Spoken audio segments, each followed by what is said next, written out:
Welcome everybody. We are here to, Hank, we are here to Yes, we are. learn about flood insurance requirements, how to read flood insurance maps so that we can serve our buying clients and sellers better. There are, exceptions. Sometimes property is partly in a floodplain, but the house isn't. All those nuances, and flood insurance is expensive. And I had a client that got knocked out of a deal because the additional flood insurance knocked out his income to debt ratio. So anyway, Janice Mitchell comes to us from FEMA, and I was connected to her through Brandy Burkert at Gannick. Yay! And Dewana Davis is Janice's backup, and they know everything that we don't know. So, and she has a presentation, so we're going to go through it, and we're recording it, so we can go back and learn some more. Hi, Victoria, come on in. So, take it away, Janice. Thank you so much. Thank you.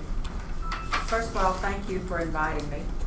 We are trying to get the opportunity to do more of these presentations as we have time. And I am Janice Mitchell, FEMA Region 4 here in Atlanta.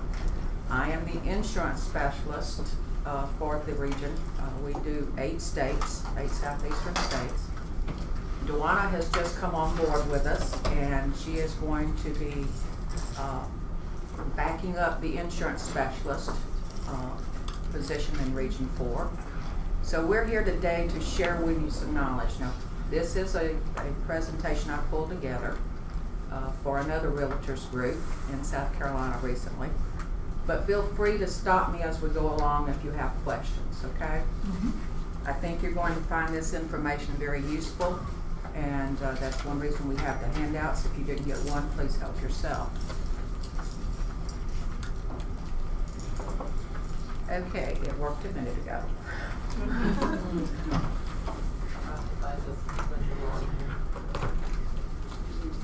There you go. You're on sit advanced. Okay. The National Flood Insurance Program originated in 1968 by Act of Congress. And this was a result of major flooding along the Mississippi the year prior. As a result of that flooding, they found that there were very few private market companies that sold flood insurance. And there were very few citizens that had the coverage that they needed to protect their major investment, their home. So the Congress passed the National Flood Insurance Act in 1968, giving us some guidelines for setting up the program and setting up a process for us to be able to sell flood insurance.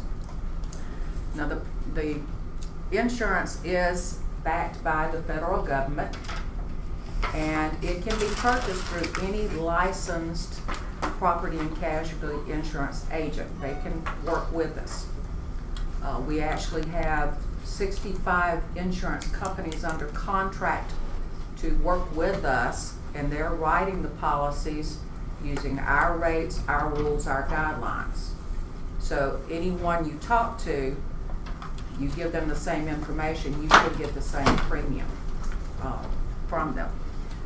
Congress sets our limits and our maximum amount of coverage that we can sell.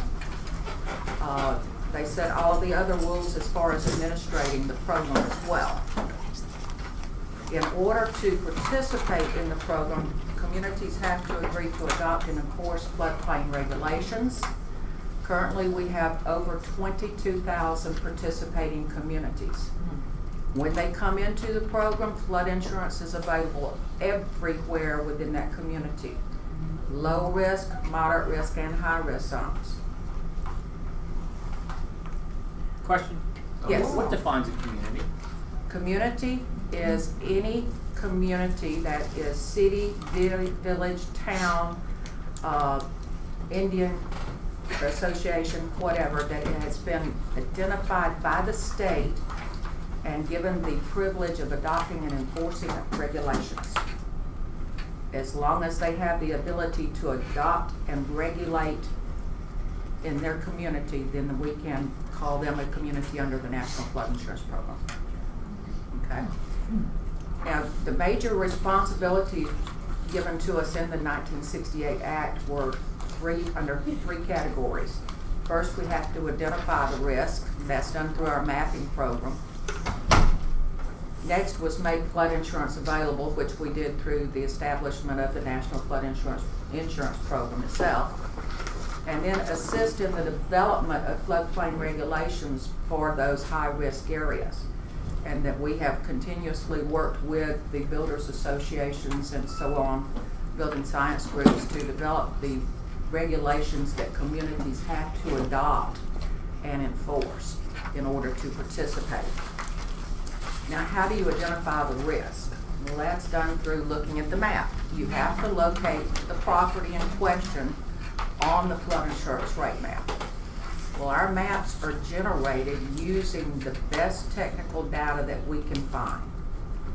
We use the most recent, most current scientific modeling processes. We are currently doing our mapping on a watershed basis. It makes a difference where your property falls within that watershed. What's going to happen if you're at the bottom end and they put in a new mall or a new road or a new bridge upstream or on the upper end. So we've started that recently. And we use the LIDAR for the topographic map if we can get it. Most of our new maps are based on LIDAR. And What is LIDAR? LIDAR is where they fly by plane and do a light sensing shots of elevations. And it is so good that you can see the individual houses. I mean, Wow. it's super. Much, much better than the old maps where you couldn't tell where the roads were. How do you spell that? LIDAR. Right? Yes. Okay. Okay. When we roll out new maps, there is an established process that we have to go through to present the preliminary maps to the community. Once we present the preliminary, then we have to give them 90-day appeal period so anyone can look at them and get better technical data if they have it, to appeal the maps. And once we settle all appeals, then we have to let the community know that they have 6 months to adopt the maps before they go effective. So, you know, this is a lengthy process. But we are moving these maps out regularly. We have like 1,200 new maps going effective this year in Region 4 alone. So it's a very ongoing process, and we're continuously working to improve it. What would be the interval of updates? Like once every 5 years, or? She's smiling. That's a hard one to answer, but the bottom line answer is it depends on funding. Funding for mapping comes out of our administrative cost. It does not come from disaster funding. So it depends on how much funding is put into our budget and how much of that comes to Region 4 as to how often. We do try to look at critical points such as amount of growth, number of policies in place, recent disasters. So we try to prioritize where the need is to get those updated. Right now we're rolling out the coastal maps, so all of the coastal counties are getting new maps and all the communities in those counties. But to get those maps, our map website is msc.fema.gov. And I'm going to give you a very brief overview of going to that website and finding a map. Yay. Okay, I'm kind of going to walk you through it. So at msc.fema.gov, this is the first screen that you're going to see. And if you'll notice the arrow pointing, you simply type in the address of the property you want to find. Street address, comma, city, state. And hit search. Now once it comes up, it's going to come up and show you a map at the bottom. Now, I couldn't get all of it onto this slide, but it's going to have a map at the bottom, and it's going to pinpoint the location of the property address you're looking for with a red dot. And in most cases, you can see the structure. It will pinpoint structure. If it can't pinpoint the structure, it'll put it in the middle of the road, which is the U.S. Postal locator. Yes, sir. What about, the Georgia D firm, does it link to this site? Is this how they're pulling their maps? Georgia D Firm links to this site. Okay. We work with them closely on the mapping process, and So most of the maps we look through on there is probably actually coming directly to FEMA's. yes, Definitely. we work with them in the development of those maps and the rolling out of those maps, and when they do get to the preliminary stage, they come up to our mapping site. So they're all kind of tied. You're all tied together. Okay. It's the same map. Okay. So once you get to this stage and you've located it and you've looked at the map at the bottom, and it's the structure that you're wanting to look at farther, you can click on Dynamic Map up here.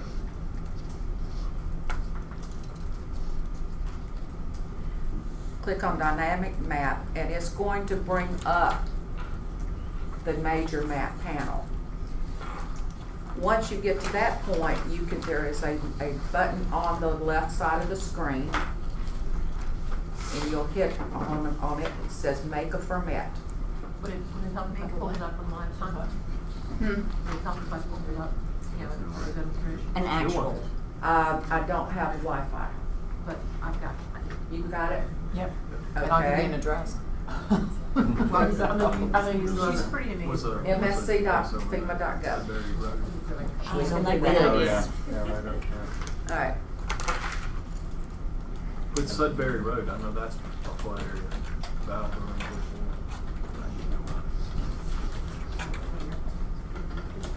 one. Actually, I can think of it. Tuxedo Road.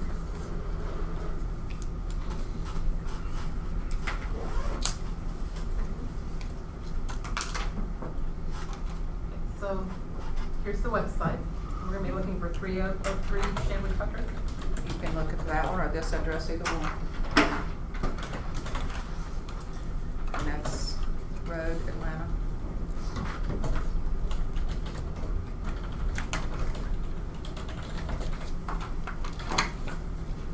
Search. And scroll down, okay? So it's going to bring up a little map at the bottom, and it's going to pinpoint it with a red dot.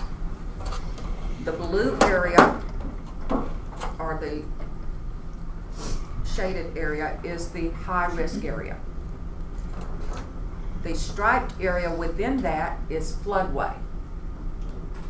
Floodway is the most restrictive, most dangerous area of the floodplain. And that's what we want people to stay out of. So our building is in the floodplain, but it's just outside the floodway. Okay?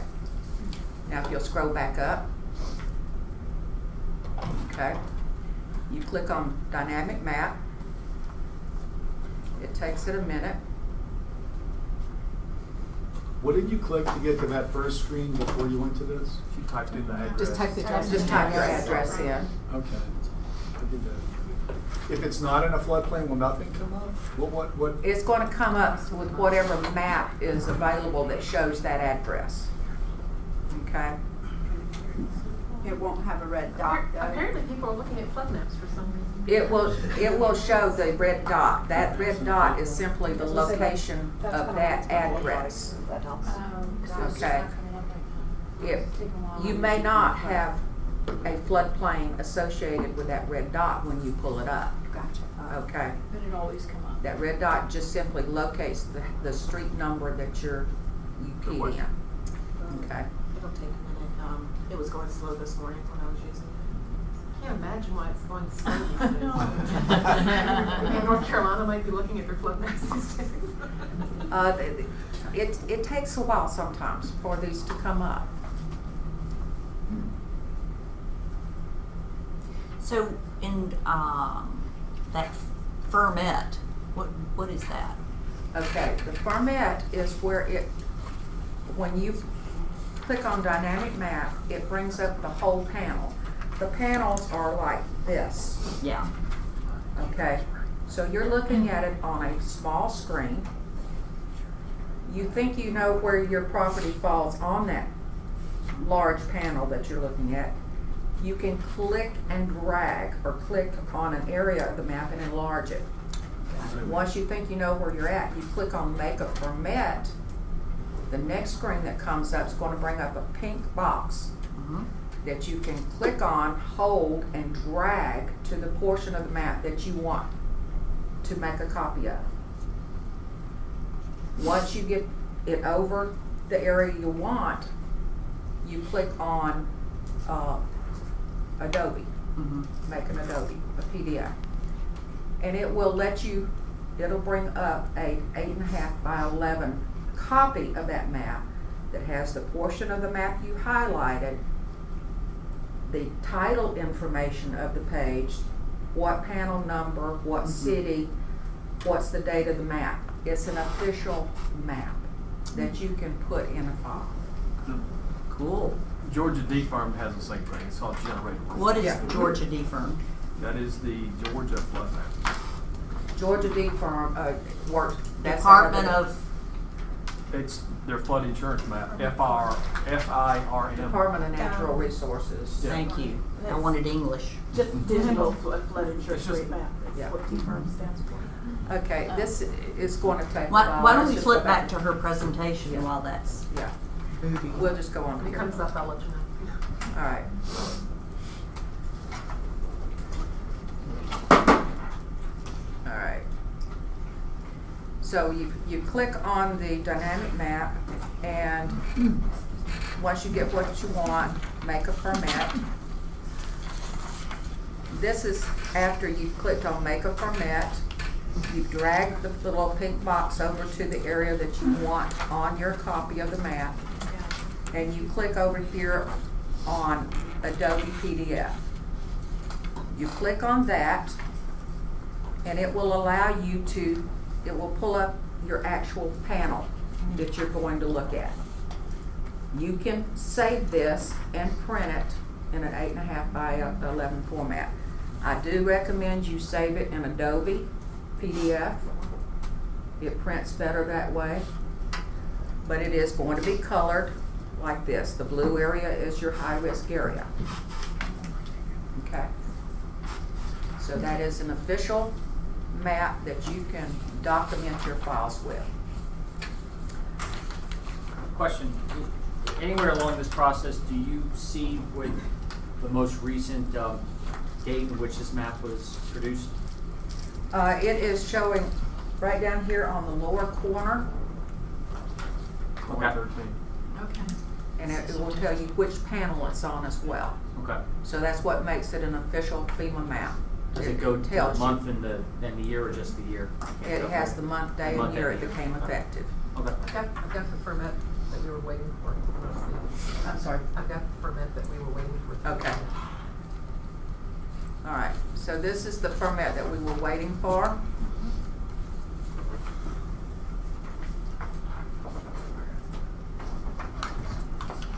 Okay, can you reduce that screen down?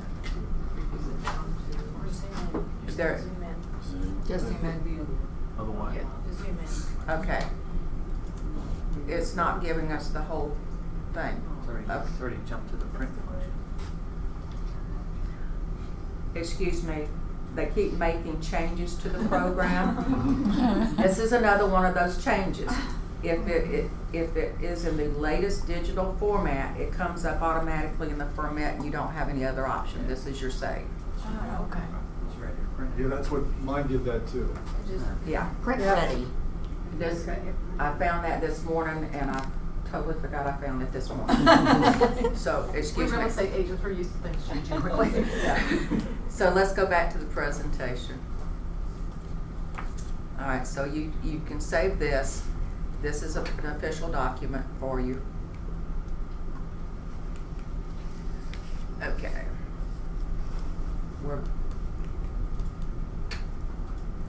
Okay.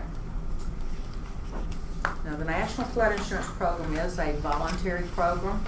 It is not mandatory for any community to participate in the program, but we do highly recommend it. It because that is the only way flood insurance is available through the National Flood Insurance Program. There is also limited disaster assistance for citizens in communities that do not participate. So it's important that they adopt and join if at all possible. There are private market policies out there, and those are perfectly fine if citizens want to buy them. It will satisfy the mandatory purchase requirements in most cases, but it is the lender's call as to whether or not they will accept that for a mortgage.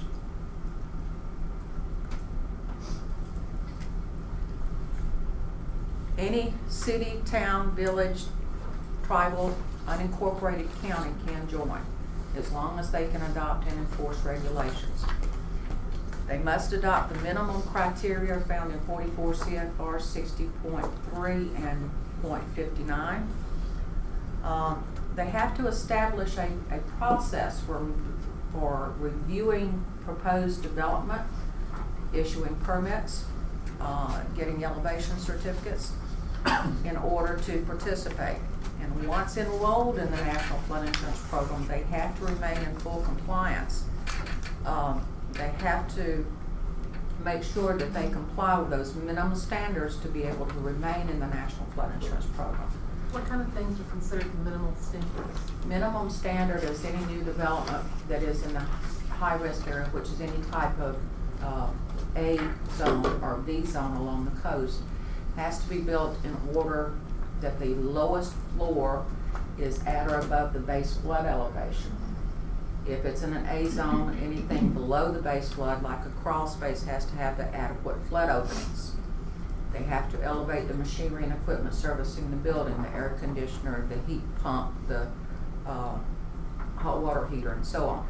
So there's certain criteria. We're trying to make sure that it's built in such a way that the people living in that building or working in that building are above the anticipated height the water is going to rise to, and that the utility and equipment servicing the building are out of harm's way as well. That's the reason that the equipment has to be elevated.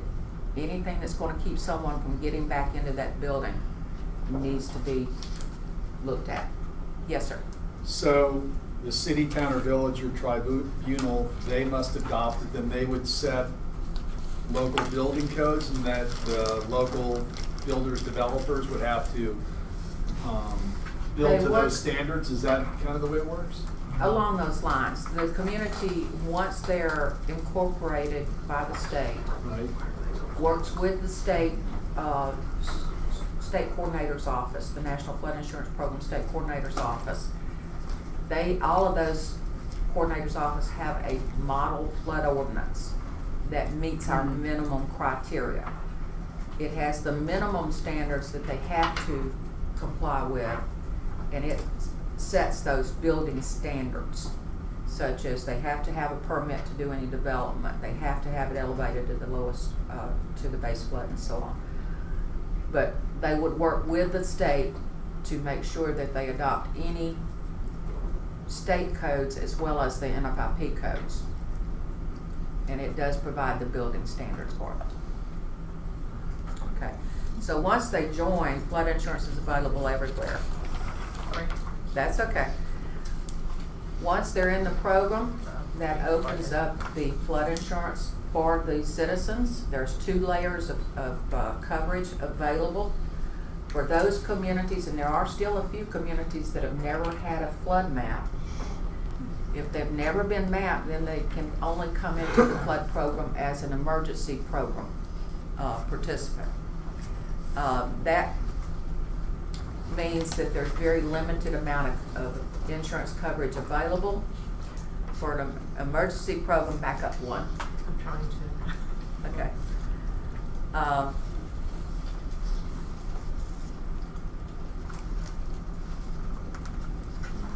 Okay, maybe I must have deleted it inadvertently. Okay. Yes. Yeah, let's save right there on that one. 2 layers in the emergency program. No flood insurance rate map.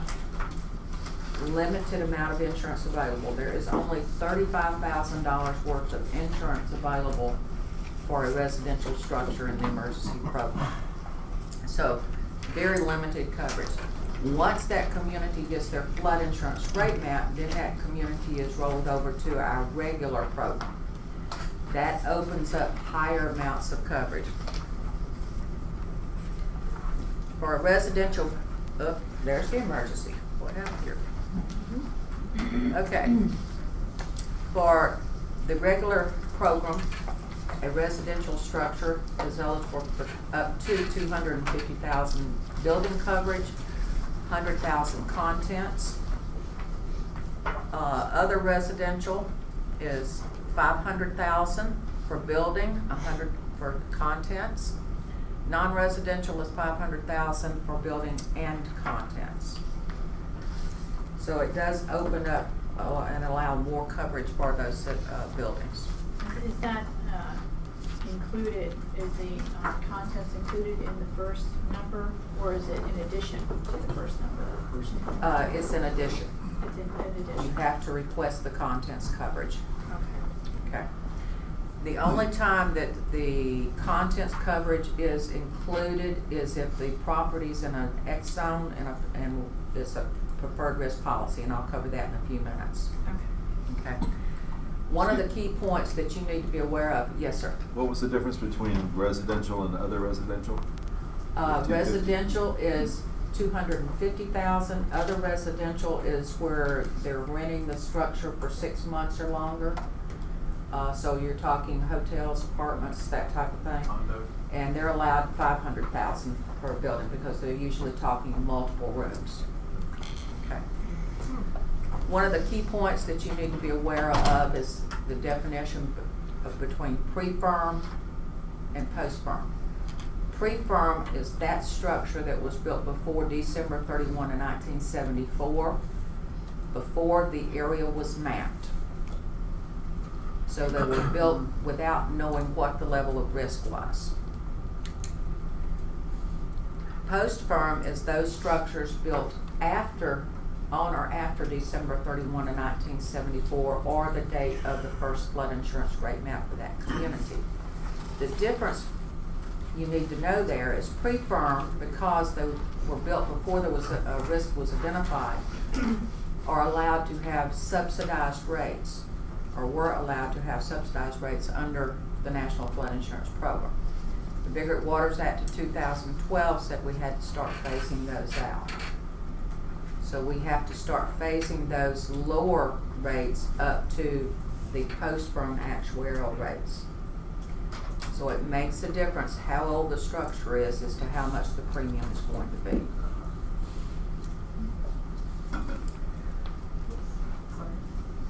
In 2014,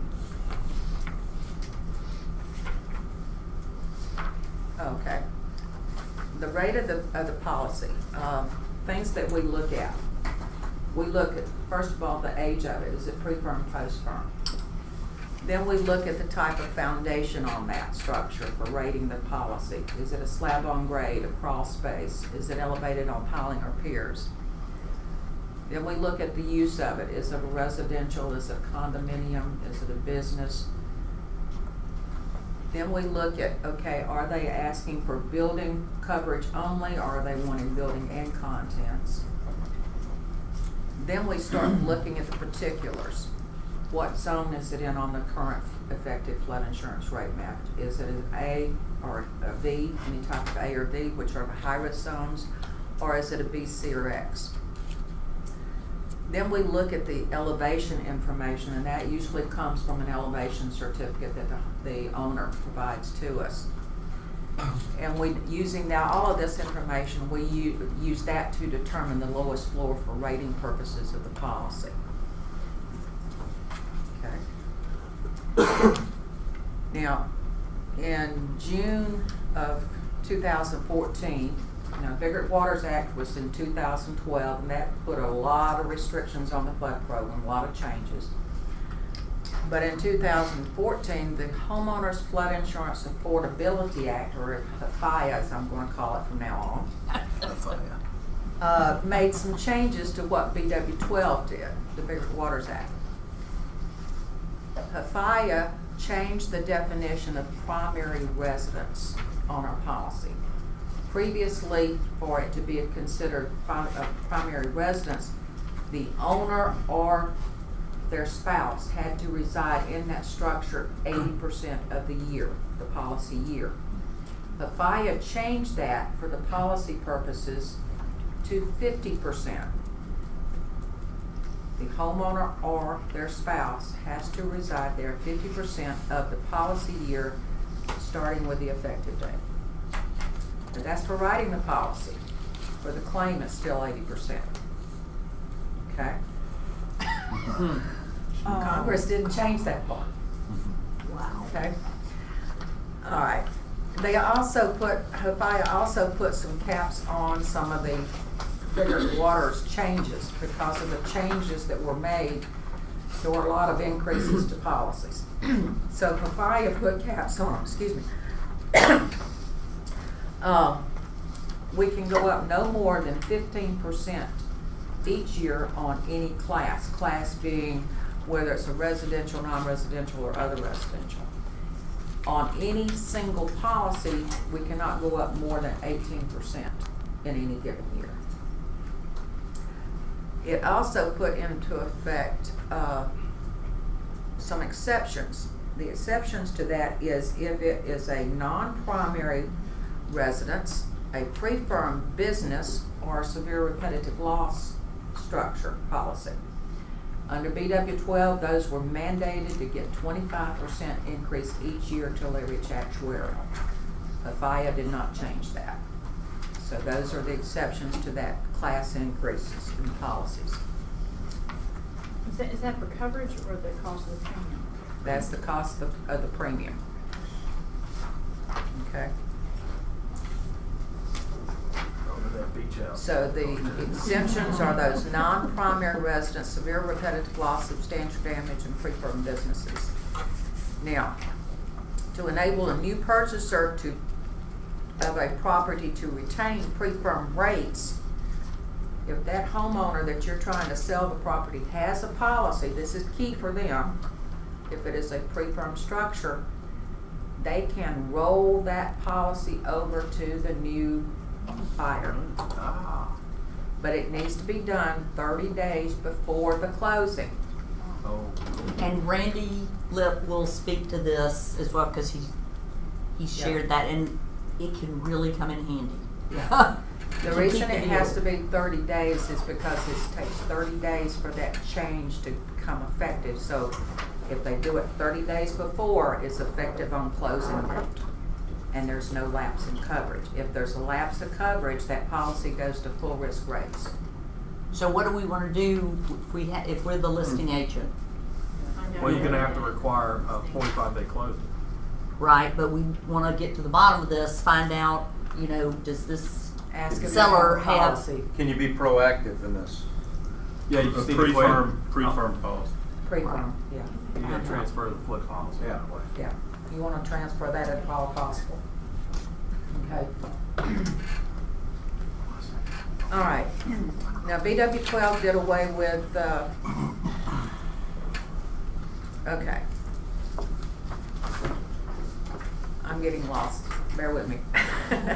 Mandatory charges. Okay, this is the one we were on beforehand. And this is the Okay. next one. Okay, mandatory charges. FEMA put into place some mandatory charges that we do not have any capability of waiving. It required that we put a surcharge on every policy until all subsidized premiums are gone. For a primary residence, that surcharge is $25 per year. For all other policies, it's $250 per year. So that charge is going to remain there until all of the subsidized premiums are gone. Okay? FEMA, or BW12 did away with grandfathering. FEMA brought it back with certain limitations. We can provide grandfathering of a policy as long as that policy has had continuous coverage it would maintain the rating for the original zone, or if a structure was built in compliance with a previous flood insurance rate map, and we can provide documentation to support that. And it has not been substantially changed to move the lowest floor for rating. So grandfathering is still available. Next. All right.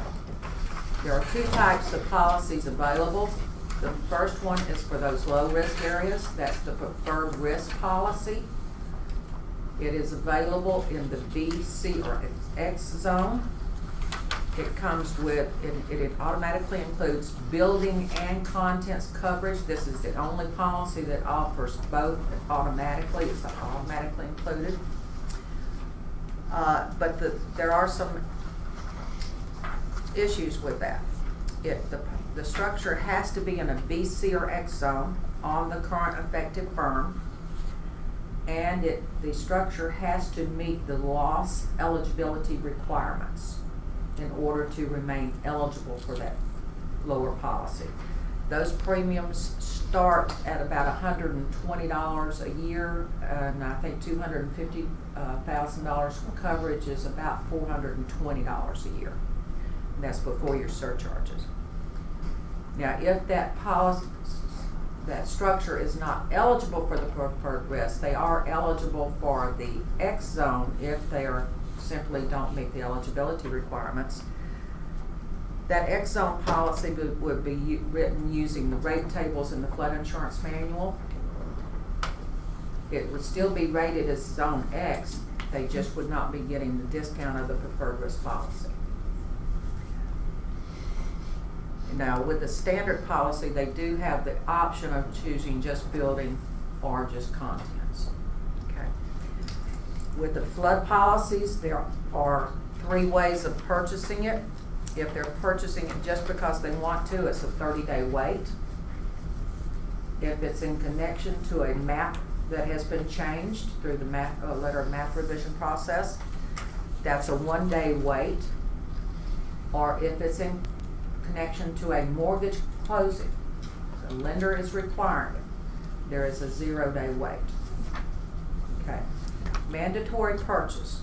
If a federally backed regulated bank is making, increasing, renewing, or extending a federal mortgage, they are required to make a determination using our flood maps to determine if the structure falls into the special flood hazard area. Special flood hazard area is the high-risk zone, any type of A or V as in Victor.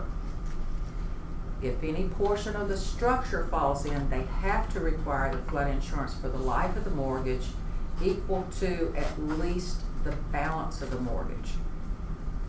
Okay. They can, however, require flood insurance regardless of what zone it's in, because flood insurance is a hazard insurance, and every mortgage paper has a clause that you're required to carry hazard insurance. So it's up to the lender as to whether or not they're going to require it. Under HFIA and BW12, they now have to escrow flood, even if they're not escrowing taxes or any other insurance. Okay, that gives them the property owner an easier way to pay their premium. So what can communities do to reduce the amount of insurance, the impact? They can adopt higher regulations. Instead of just requiring them to build 2 base flood, set a freeboard, have them build 1, 2, or 3 foot above. Every foot above lowers the premium. Okay. Maintain copies of all site-specific documentation, such as the elevation certificate, the plans, so on. Down the road, somebody's going to need some of that information. So if the community has it on file, that's great. Good resource. For those businesses that are flood-proofed, maintain copies of their plans on who's going to do what in case of a flood. maintain their certifications and so on. And last but not least, join the community rating systems. I totally went out of my brain. Community rating system. Community rating system, next slide, is a voluntary program that communities can join. They have to be in good standing, full compliance with the National Flood Insurance Program. But they can join this program of voluntary activities. There's 19 classes that they can pick and choose from. In the 19 classes, there's about 82 different activities that a community can earn credit for. They're giving, reading maps for citizens, or if they're going out and assisting citizens in determining how they can make changes to their home, or if they're cleaning the drainage ditches, if they can document it, they can earn credit for it. For each 500 points they earn, they reduce their class level. They earn 5% discount that is applied to every policy within that community. So it benefits the citizens by lowering the premiums within their community. It benefits the community overall because it helps the community develop their resilience in the case of a flood. People get back in their homes sooner, the businesses reopen sooner. It cuts down on the amount of taxable dollars that have to be used to rescue people out of their homes, use of equipment, employees, and so on. So this has a 2-point goal.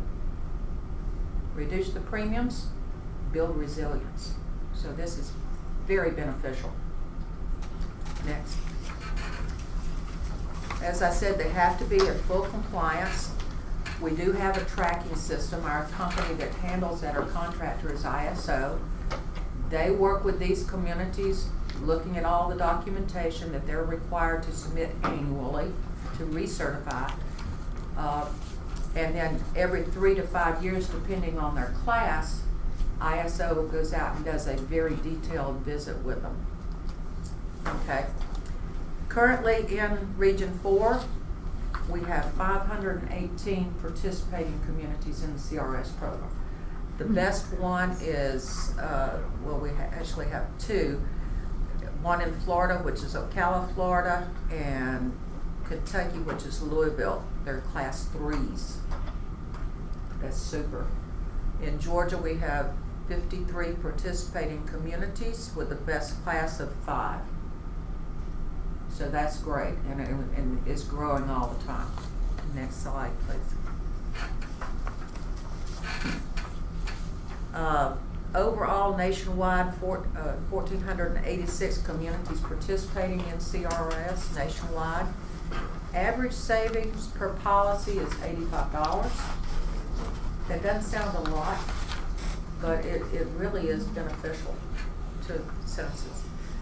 But the big thing that we're trying to push with the CRS is get in and stay in. It benefits everyone in the community. Okay, next. Coming soon. There are several things that are coming down the pipe that you need to be aware of. Next. First thing is a change that is going to be rolling out on the flood maps. Right now, along the coast, we have areas that are called coastal barrier resource areas, or otherwise protected areas, reflected right along the coast. Those are identified by U.S. Fish and Wildlife. We simply show them on our maps because of the insurance implications. If a property falls within those areas on the map and it was built prior to the date it was identified, insurance is still available to that property owner. Disaster assistance is still available to that property owner. Any new construction or any structure that is substantially damaged and repaired, they're doing it at their own risk. Insurance is not available. Disaster assistance is not available. Now, we've been showing those areas on our map for many years. In November of this year, we will no longer show those areas on our maps. U.S. Fish and Wildlife has come up with a process of their own. So anyone needing to verify that will need to go to the U.S. Fish and Wildlife site, which is down here at the bottom of the screen. So November 16 of 2018, they will no longer be shown on our website. You'll have to go to the U.S. The Cobra map site there to be able to determine.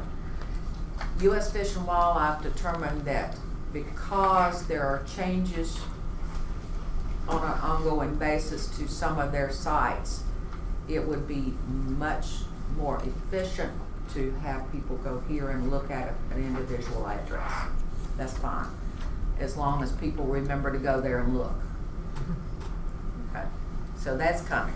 And these are only on coastal areas? Only on the coastal.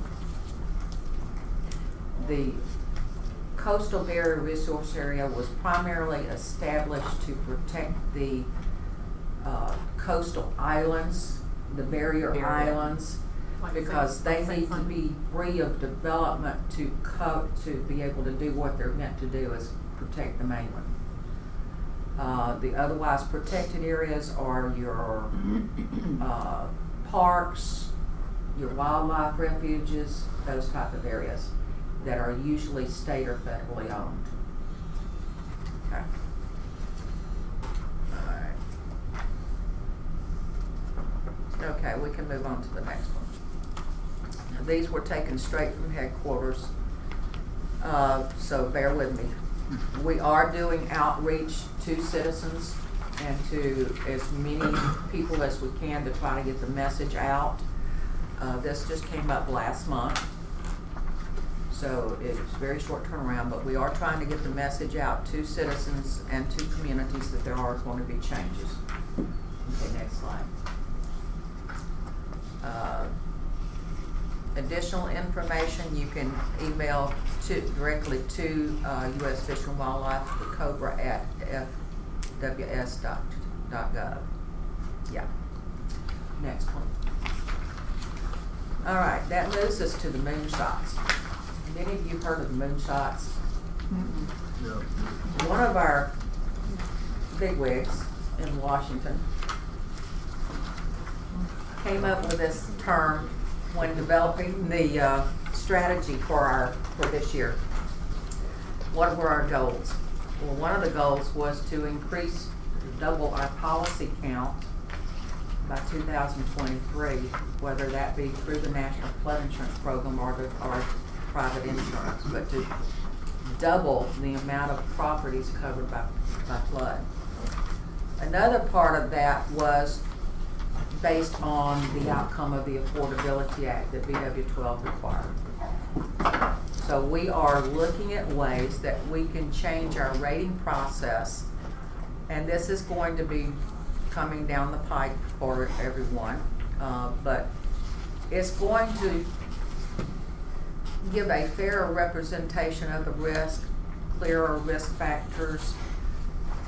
It's going to take advantage of the technology and the data that's currently available. Supposedly it's going to be simpler for the insurance side of the house as far as the products.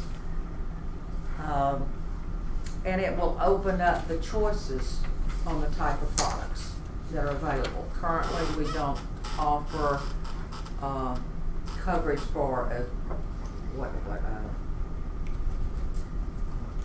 if you're out of your home and they pay for something else. I've forgotten the term. Per diem living expenses.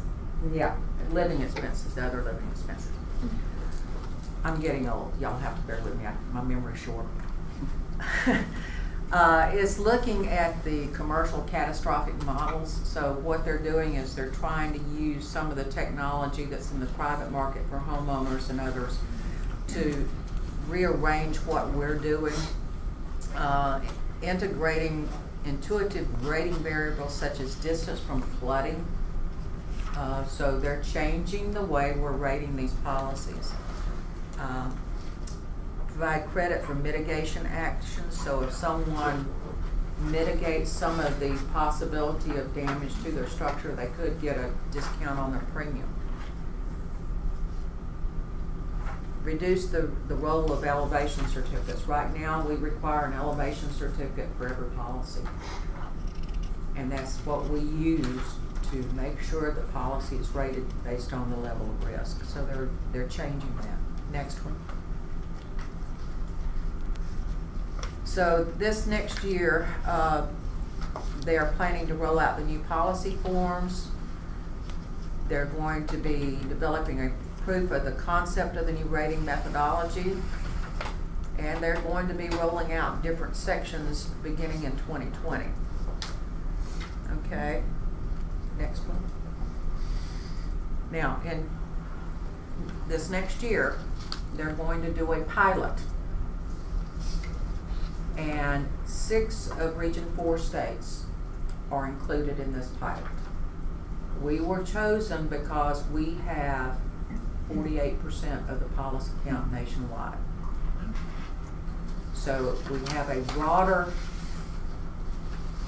class of people or policies, different types of policies that this can be used to try this on.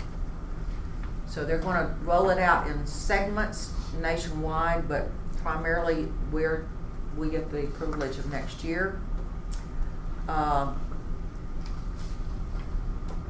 Hopefully, we will see what this is going to do. We're hoping it's going to lower the premiums, but we'll just have to see. Next. So, in the meantime, until we can get the premiums down, some of the things that citizens can do for that post-firm structure is to verify that the structure has adequate openings. If it's in an AE zone or any type of A zone, it should have flood openings, 1 square inch for each square foot of enclosure, no higher than 12 inches above the grade. If it doesn't have the flood openings, then the floor of that enclosure is going to be used for rating purposes. So one of the things they can do is add the openings to move the rating floor up. If they have machinery and equipment servicing the building below the base flood, if they have the capability of elevating it, that's going to reduce their premium some.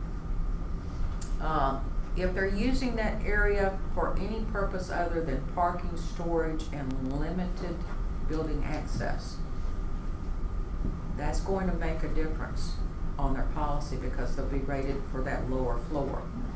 If they're just using it for parking, storage, and access, and it's unfinished, then we use the next higher floor for rating, which means a big difference in the premium. Okay. If it's in a coastal area, those V-zone, if they have an enclosure, they need to limit it to 299 square foot or less. It has to have certified breakaway walls or be lattice or breakaway wall certified. Parking, storage, and building access only. Next. Reduce for those pre-firm structures built before December 31 of 74, or the date of the first firm. One of the things we recommend is get an elevation certificate. They were not required previously on the pre-firm structures, but with the increase of the premium each year on the pre-firm policies, it's going to continue increasing until they reach full actuarial. When will we know if they've reached it? We won't till we get the elevation certificate. Yes. So, how does one do that?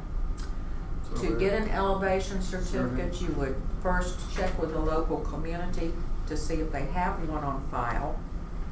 If they don't, then you would have to have a registered land surveyor to do that.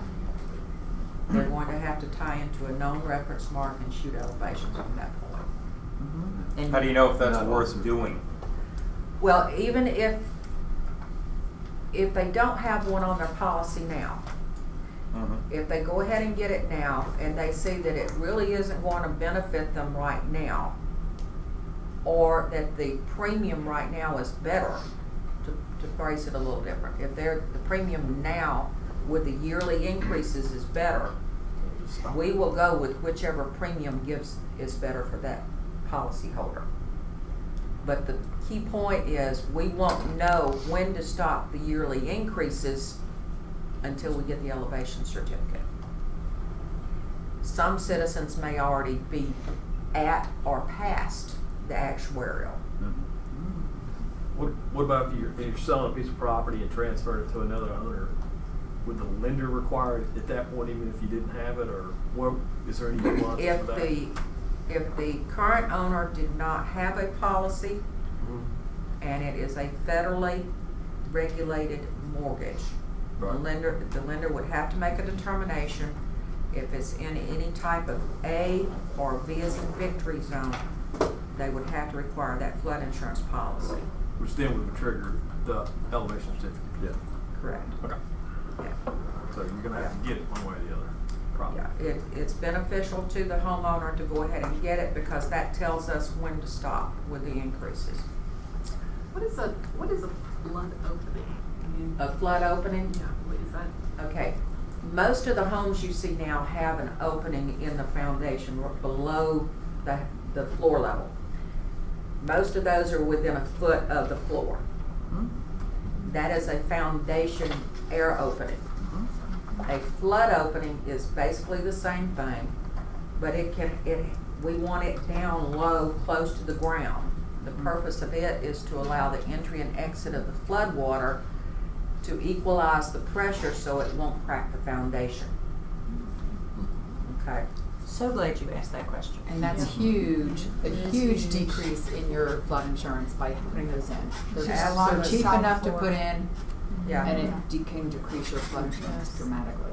For example of that, if a flood policy, when we're looking at rating the policy, we look at the elevation certificate. So if that elevation certificate says that the lowest floor is at the base flood, the policy is rated as at 0, is at base flood. If it's 1 foot above base flood, they're rated at +1. The premium goes down. If they're 2 foot above, they're rated 2, and it goes down even farther. They get benefit up to 3 foot above base flood, and their premium just keeps going down. If they're below base flood, they get a minus, and it goes higher and higher and higher. So you have that enclosure that they're, it's a full base, walkout basement type, but the entire thing's below base flood, and they have finished it into a man cave or teenage room.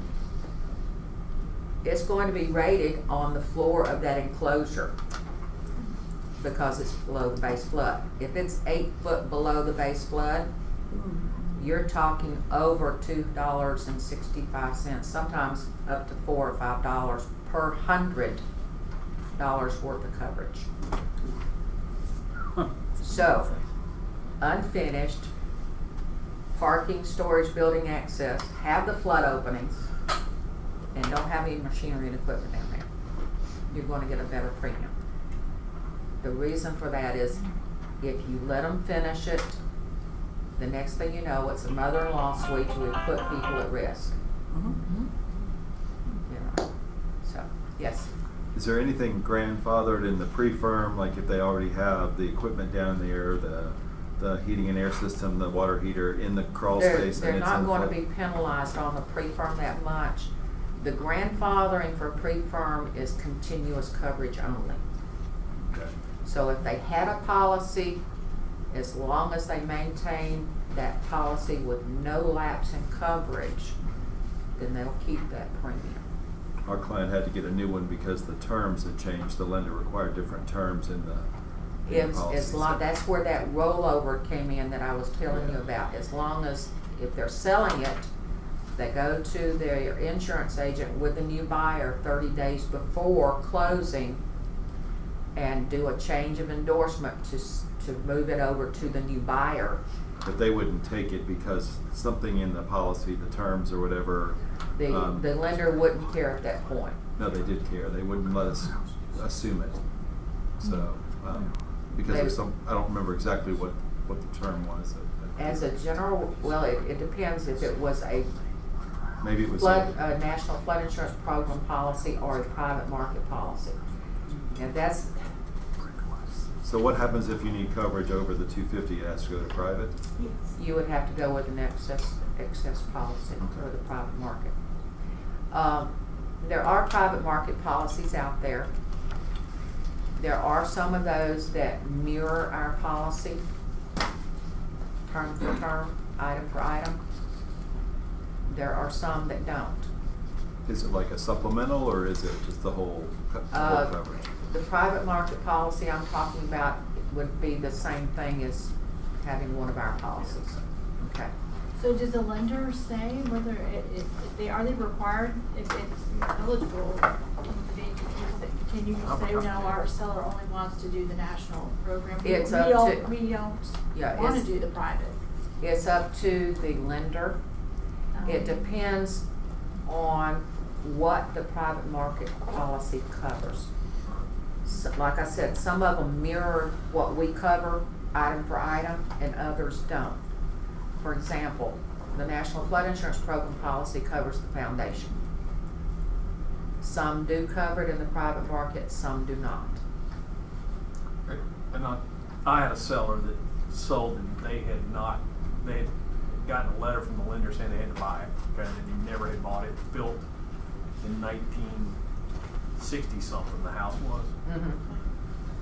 So they had to buy it, and I mean they just bought the basic policy. We're putting it on the market right as we put it on the market. They had like $10,000. They had zero contents because it never flooded since they bought zero contents.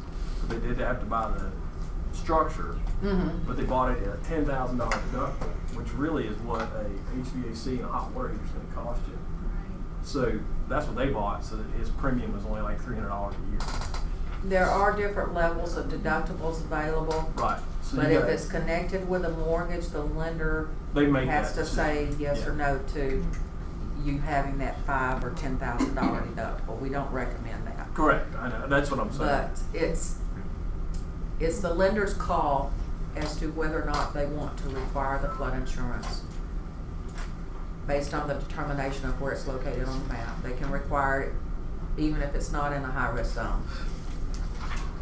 It's up to the lender to determine if the policy meets their requirements. Most of the lenders have said that they will accept policies so long as it equals what is available through the National Flood Insurance Program. But that final call is going to be up to the lender. Right.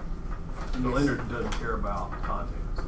No, they don't have to worry about contents. They just have to worry about what zone it's in on the current map, and if any new maps are issued, they have to make a determination and then notify the borrowers at that point. Okay. Any other questions? Yes, sir. Maps, I mean, I've looked at one. There was a home that I was actually looking at, and it gets water in it every time it rains.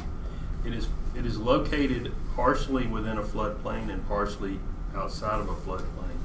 There's I think a 100-year floodplain and a 500-year floodplain. What do you go by? What can you do to remedy if you wanted to? I mean, because you can't, you couldn't do anything to throw your water off on somebody else, correct? No, but you would, that's one of the things you cannot do. You cannot redirect the water off of your property onto someone else's. What you would have to do is you would have to look at the particulars of that individual structure and that individual lot. Now, what you're talking about is a situation where it's in a moderate risk area, which is the 500-year zone, as you called it, and the high risk, which is the AE zone. If it falls into the high risk zone, any portion of the structure, the whole structure's in. Whole structure's in. So what the community, they could do would be go to the community, discuss possible mitigation with them, what they can and cannot do. If they look at it, it's on a crawl space, but they don't have adequate flood openings, you have to have 1 square inch for each square foot of enclosure, no higher than 12 inches above grade, and at least 2 on opposing walls. So you have to have a minimum of 2 vents on 2 walls. So if they don't have vents, installing the vents would benefit them greatly to lower their premium. If they're using that enclosure for anything other than parking, storage, and building access, moving all that up, if it's finished, now the policy allows them 20 linear square feet of finished material. That is basically your entryway, a small entryway and access to stairs upstairs. But finished material is your drywall. If it's mudded, taped, and painted, that's finished. If you've got more than that 20 linear square feet, you're going to be rated on that floor with enclosure. So you have to look at the particulars. Okay? Yes, could you kind of explain what the different, we've talked about A's and B's and B's and everything. Could you kind of go through what they are? The difference between the zones, the A zone, or AE, are generally associated with riverine type situations. There's a river situation or a pond. AE zone means it has an elevation established, a base flood elevation established with a study. A by itself means it has been identified as having flooding problems, but no base flood elevation has been established. AO is ponding. AH is sheet flow flooding. I couldn't get the term out. Sheet flow flooding, so it's less than a foot or 2. If it's D zone, that is coastal, it is wave action surge. Okay, so it's going to be on the coast. It's subject to velocity wave action. It's subject to ramping of water, high impact of water, large amounts of water. So you're talking much higher risk to the structures in those areas. Does that answer your question? Yeah, but then there's like B, E. Okay, B, C, or X. Those are your low to moderate risk areas. B, C are the codes that were on the old firms, and those are the low risk areas. They are now shown as X or X shaded on the firm. The difference between those is the X is the low risk, the X shaded is the moderate risk, which is the what used to be the 500 year, or the B zone. So a mortgage company could require insurance if it was, even if it was an X? Correct. They could require flood insurance even if it falls into those low risk zones. That's totally up to them. Now, the one thing I didn't mention on the mortgage is if that property has multiple structures, they would have to establish a value for each structure on the lot being maintained as collateral and make a determination on each structure. And if they are all in the flood zone, require a policy on each structure. Can you still build in these areas? Or Yes. does everything have to be, you can still build? You can build in those areas as long as you comply with the local community's building requirements, getting the permits and complying with their regulations. So you can still build there. Going up. Yeah, yeah. All right, let's move forward one. All right, Unless they say you can't build there. unless they say you can't Yeah. build there. They can make a moratorium saying Correct. we're not letting people build there anymore. Right. They have to be careful with that because they cannot remove all useful rights or purposes of that property. But if it's an area that is at high risk, they will probably work with you on another avenue if you can't build there. It's wild because I've seen some neighborhoods in town and stuff, all of a sudden, in like DeKalb County's bought all these lots in the middle of a neighborhood, and you now see what they've, like, Yeah. what they're doing is they're stopping that, I guess, by doing. There's a lot of areas where there has been a history of flooding. Mm-hmm. And after a disaster, a certain amount of money gets set aside for the state to purchase those structures that have been repetitively flooded. Right. And it's, the community, or the state works with the community decides which structures they want to target on their repetitive loss list as possible mitigation projects. Okay. So you'll see a lot of those, and if they're purchased by the community, the house has to be removed, Right. or the structure has to be removed, and it has to remain as open space. So, hopefully reducing the amount of damage in the future. That's what they did at the Vine City Park, isn't it? Hmm? That's what they did at Vine City Park, that Rodney Cook Park. Exactly. Yeah. Exactly, we get a lot of parks Yeah, that Windsor way. Parkway, green space. All right, let's move on to the next one. We've discussed, okay.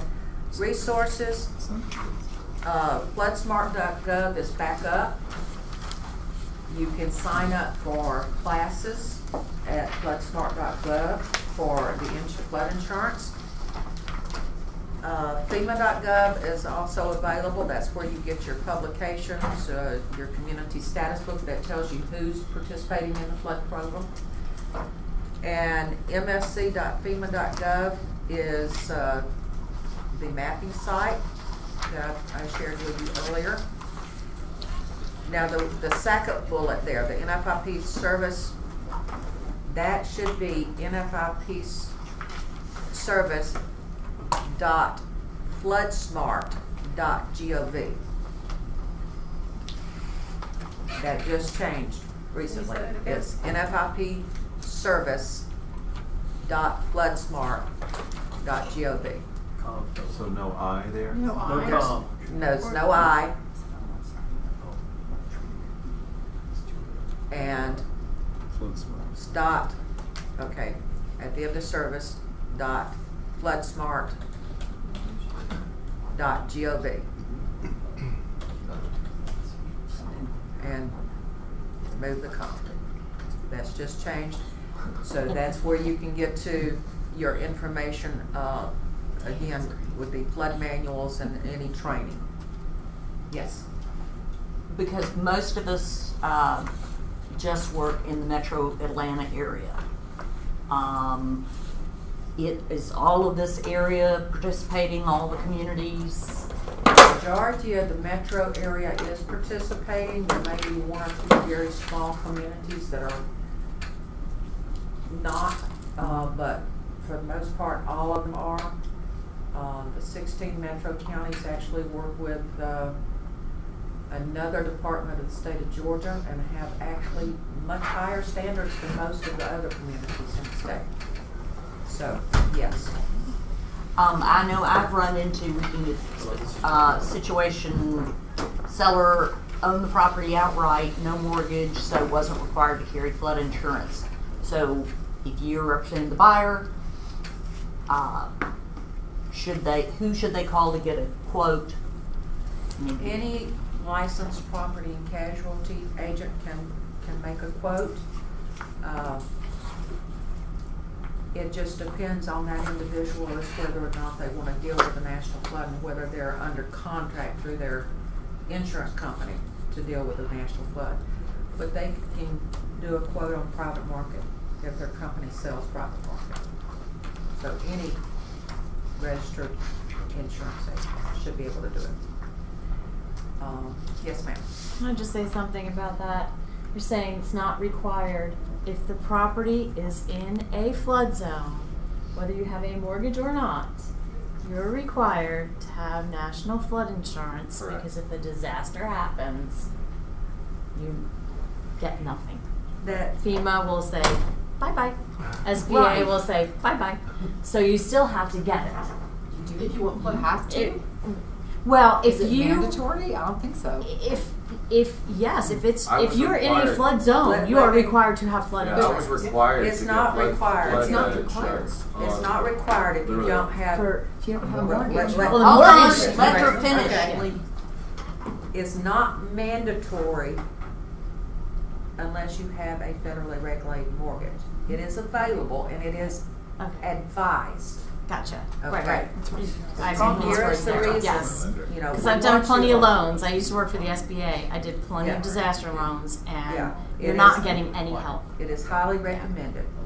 Now, if you have a disaster and you do not have flood coverage and your structure is damaged,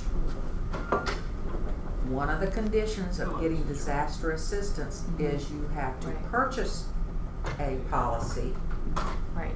or they will purchase a 3-year policy for you. Oh, that's new. And once that policy expires, you are required to carry flood insurance in order to be eligible for future assistance. Yeah. That 3 year is new, isn't it? That's nice. See, that's one of the things that, 'Cause flood this is ruins all everything. evolving, so, Yeah. you know, whatever you thought you knew might Yeah. not be the case anymore. I mean, we owe it to our clients to keep up with this. Now, one of the things that I can throw out there that may help you in the future with your realtor side of the house is when someone calls you and says that I'm interested in selling my house, and it's an older home, when you see it in the outside, one of the questions you need to ask is, have you done any remodeling? If they've made structural changes to it, there should have been permits pulled. If they didn't pull the permits, it may not be up to code. Gee, we don't ever run into that. How many basements in Atlanta have been permitted? Yeah, so, you know, we've run into that with flippers quite a bit here in Atlanta. Entire inside of the structure totally gutted and remodeled. How do we know that? Well, my goodness, the Carrera marble on the kitchen counter. Kitchen cabinets that I would love to have. Gorgeous wood. You know, so there are ways of telling, but the big thing is if they didn't go through the appropriate permitting process, they probably didn't get the electrical updated. You know, so one of the questions asked, have you done any updating? Do you have copies of the permits or the contracts of what was done? That's going to be a selling point down the road. So just, you know, just a thought. Okay, if they haven't, if it wasn't permitted, does that preclude getting flood insurance? No, it doesn't preclude just- it, but it could cause the premiums to be much higher if they didn't do it. For instance, if they changed that enclosure that's supposed to be parking and storage only, if they turned it into a mother-in-law suite, yeah, that's gonna mean a much higher premium. But if it's just cosmetic surface material changes, it's not structural or not, no additions. If it's Is not it- a new addition or if it's not structural, it's gonna be up to the community. Some communities require a permit for any change. But if you don't have that permit to show that it was done appropriately, it could cause problems. And then, like I said, it's because the community's going to be looking at, did they update the electrical? Did they update the plumbing? You know, does it have lead pipes? Does it have asbestos? You know, that type of thing. Has anybody, working with a buyer at some of these flipped homes, midtown, in town, and the flipper didn't get permitted, has anybody run into a problem for their buyer at where flood insurance has come into play? No? I've actually had one. The new buyer is trying to purchase a policy on a structure that was built in the early 60s. But when you get inside the structure, it has been totally gutted, totally rebuilt. they finished part of the, it was a split level, and they finished part of the split level at the lower level. So their premium is going to be very, very high. So, yeah, we're seeing a lot of that with flippers. So if you got a buyer, or you're talking to someone about listing your house, you ask a simple question, you in a floodplain, I don't know, but we have never been required to buy flood insurance. Does that tell you anything, or is that something you're just gonna have to go to the map and verify for yourself? You can go with that to a certain extent, but it never hurts to go to this website and look, because that's gonna forewarn you of what could be a drawback of a sale. Yes? Maybe it's a dumb question, but X is the lowest risk rating. Could you pull up an address and see nothing, no letters or something associated with it, means it has zero risk, or at least by your definition, zero risk? By FEMA's If it's in the area that is not colored blue, okay, or if it's on some of the older maps where most of the background is white, and if it falls into a gray area, that gray area is the high risk area. Okay. So if it falls into the area that's not shaded blue or gray, got it. then that's an area that insurance is not mandatory, but it's available. So if I had a client who's in Zone X presently and was never required to have flood insurance, but is considering it, just preventatively speaking, will that person have to get an elevation certificate, or will it depend on his community? Let's assume his community is participating. As long as his community is participating, and as long as he can show that he's in the X zone on the current map, right, he will not be required to get an elevation certificate. The ones that we suggest the elevation certificate for are in the low-risk areas, pre-firm, and have a policy. Because they may not have a policy that's written appropriately. It will tell us when they get there, or it could be a situation where they're in an A zone and don't have an elevation certificate and get into the yearly increases. So when he talks to his insurance broker and says, hey, give me a quote, he'll throw out a couple options with deductible options. This would be a rider, essentially a rider onto an existing policy. It wouldn't be a rider. We don't have riders. Okay, but if he's in Zone X on the current map, he's eligible for the preferred risk policy. And that's the one that he needs to talk to his insurance agent about. That's going to give him the best credit rating, as long as he's totally in that and has not had any flood losses. Okay. Okay, we're gonna. One quick question.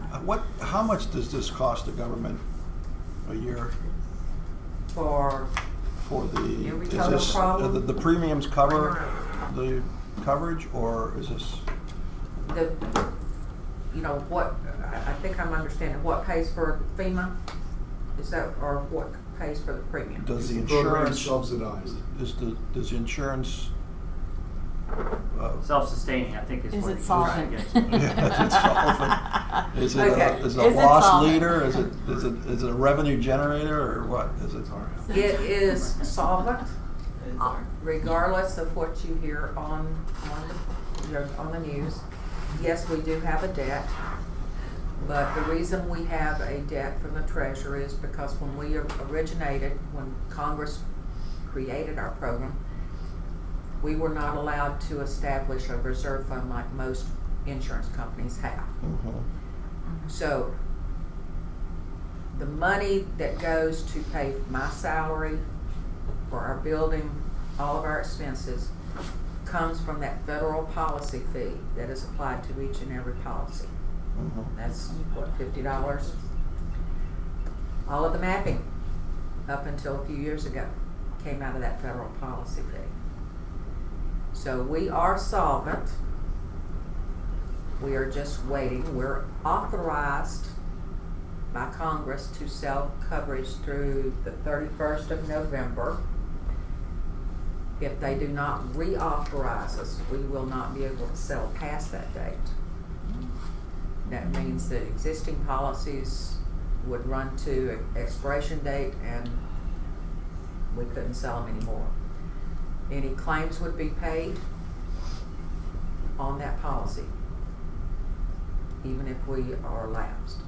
But we are sovereign. We are covered.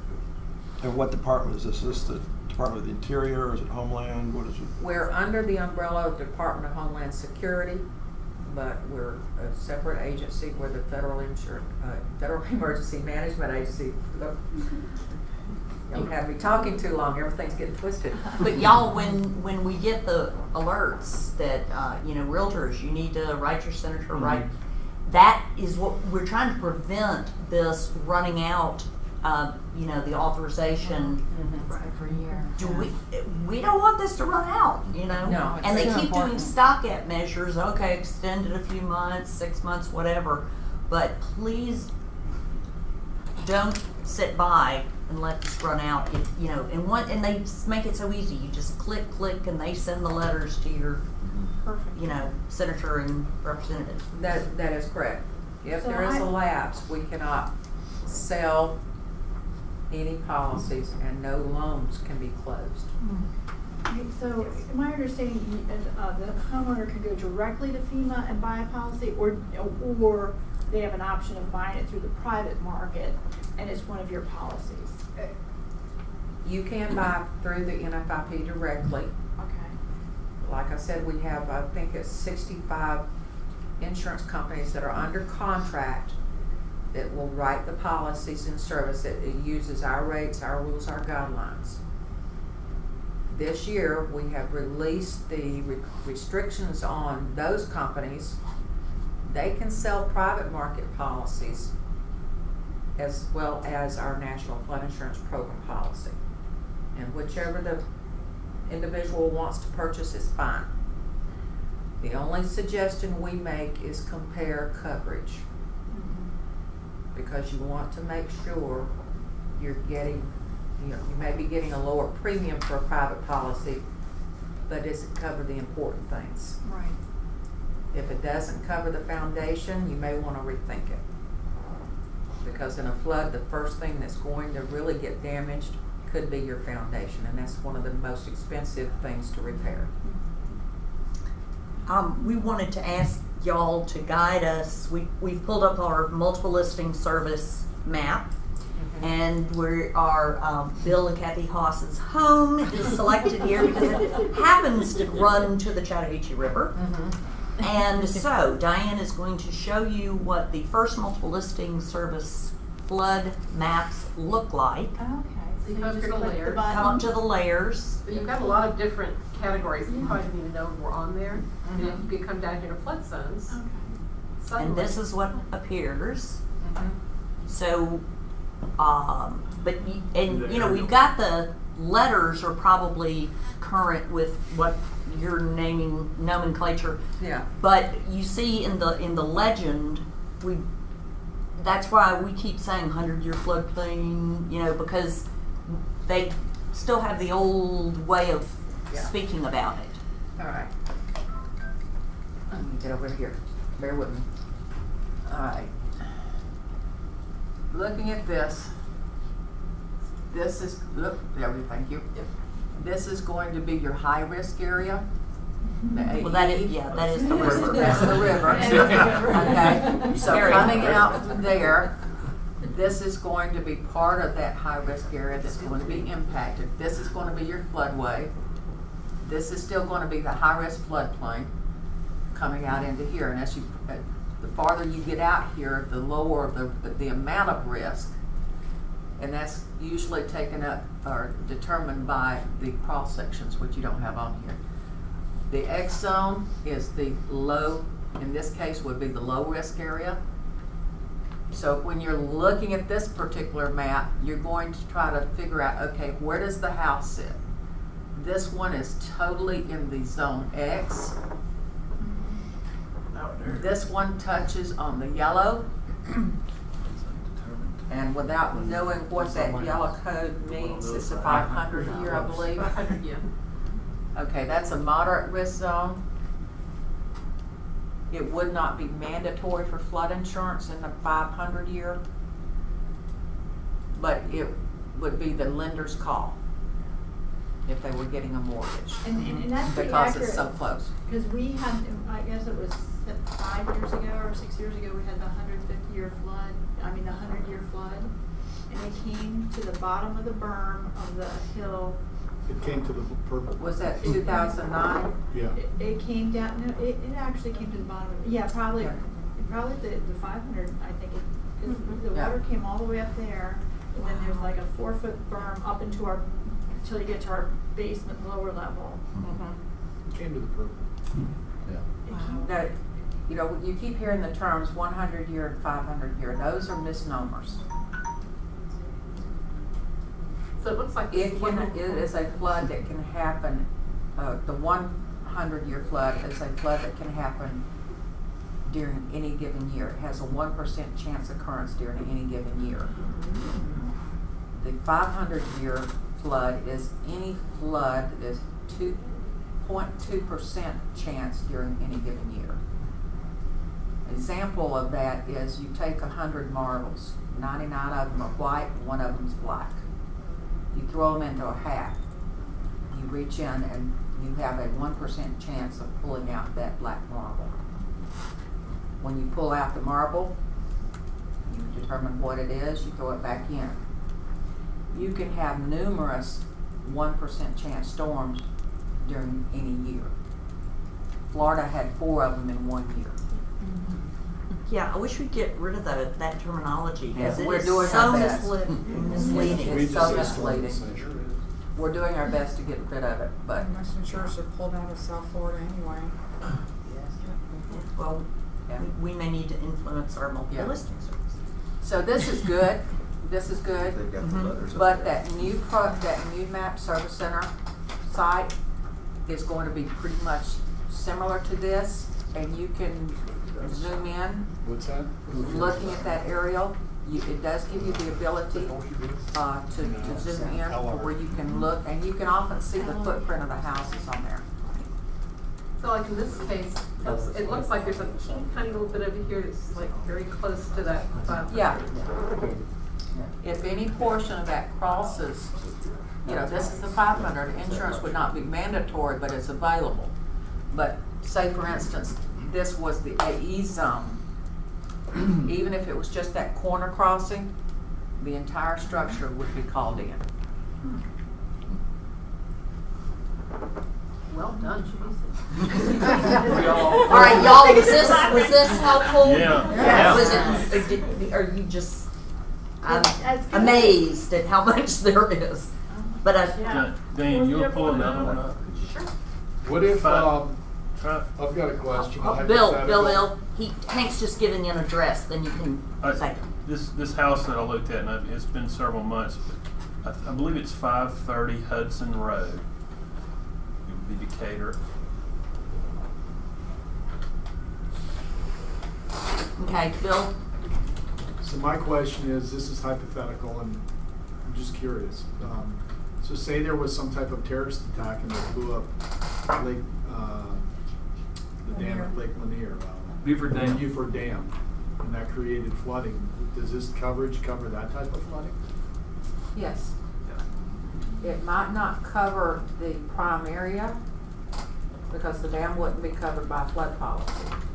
We only cover buildings. It has to have rigid walls and roof, okay? But if they can, that homeowner or policyholder can prove that there was a condition of flooding as identified by the policy, which is 2 or more contiguous acres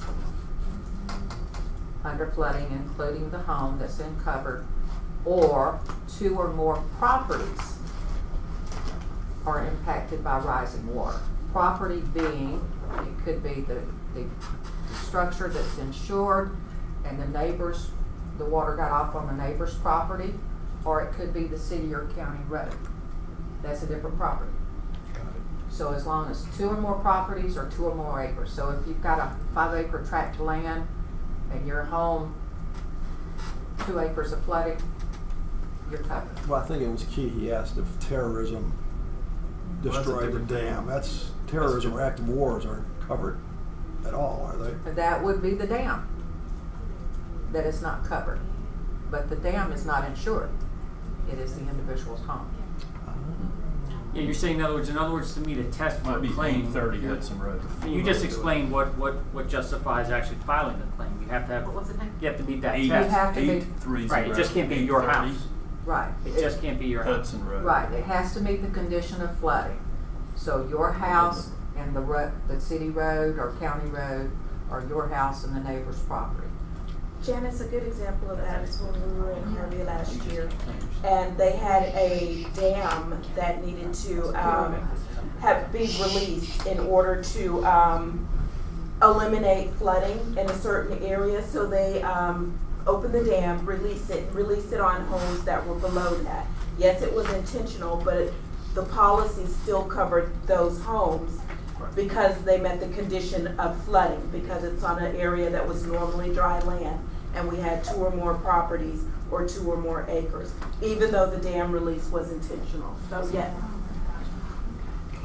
Told them beforehand. Hey, Hope you told them. Was it 8:30? 830. Yeah. It's not. You want another one? 2295 Tuxedo Drive. Oh, you're screwed now.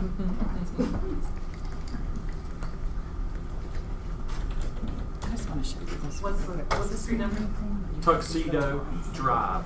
Okay. 2295. That is a cross section. Yeah. That is a cross section. That is a point in the study itself that there is a elevation was taken at that point along the river. Sold it! Oh my gosh. Yes. Really? You sold it? This is your Yep. house. You're outside of the blue area. Wow. Holy bean burritos. It's in the In floodplain. the 100-year home. floodplain. There's the house. Oh It's in the, it's never flooded there, but there's a floodway that actually runs at the back of the property. Wow. Yeah. Yeah. Yeah. So you're Okay, so going to, so the AE and then the dark purple AE, would that be the That's the actual shaded floodway. no, that is the floodway. itself? That is the floodway. It's represented a little differently here than it is on our map. The floodway is a more restrictive area. It is that area that is subject to fast-moving velocity water and is highly dangerous, and that's the reason it's depicted differently. And it did not flood back in 09, 08 when they had the bad floods over in Cobb County. It didn't flood. It just That stayed, is amazing. it stayed in the floodway the whole time. Wow. Yeah. Wow. That's kind of scary. I told them, I said, let's not. Yeah, it's not. We're not going to call for highest and best. We're going to work with whoever. Get an insurance policy. Wow. Okay. Do we want to thank these ladies? Yeah. Oh my goodness. We learned so much. So much. You know what? I would ask if there's a possibility that on that portion where you said it's called Cycle 2 or something, the Zone 2 or